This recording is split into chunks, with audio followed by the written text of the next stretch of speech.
Personal സ്റ്റാഫിലെ ബന്ധു നിയമനത്തിൽ KPCC അധ്യക്ഷനും മന്ത്രിയുമായ സണ്ണി ജോസഫിനെതിരെ KPCC നേതൃയോഗത്തിൽ വിമർശനം.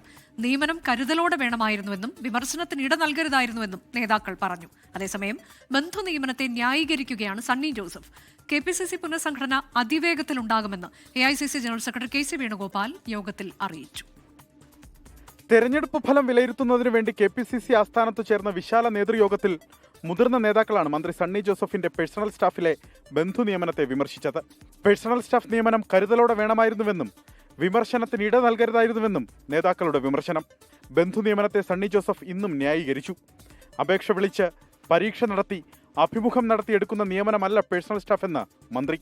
ഒരു അപേക്ഷ സ്വീകരിച്ച് ആപ്ലിക്കേഷൻ കോൾ ഫോർ ചെയ്ത് ടെസ്റ്റും ഇന്റർവ്യൂ നടത്തി റാങ്ക് ലിസ്റ്റ് പ്രസിദ്ധീകരിച്ച് നടത്തുന്ന ഒരു നിയമനമല്ല.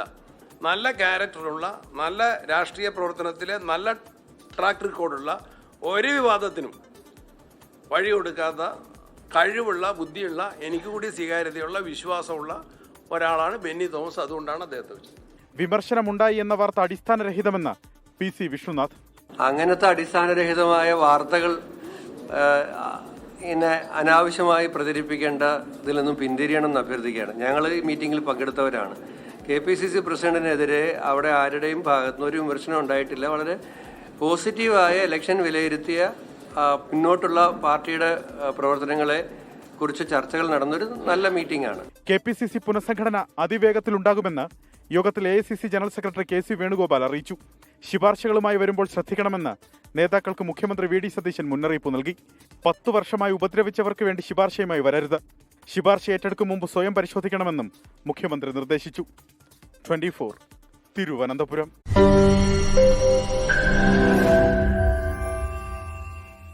ലോകത്തെവിടെയായാലും ഏത് സമയത്തും 24 വാർത്തകളും ഓഗ്മെന്റഡ് റിയാലിറ്റി പാക്കേജുകളും എക്സ്പ്ലെയിനറുകളും വിശദമായി കാണാൻ ഞങ്ങളുടെ YouTube ചാനൽ നിങ്ങൾക്ക് സബ്സ്ക്രൈബ് ചെയ്യാം.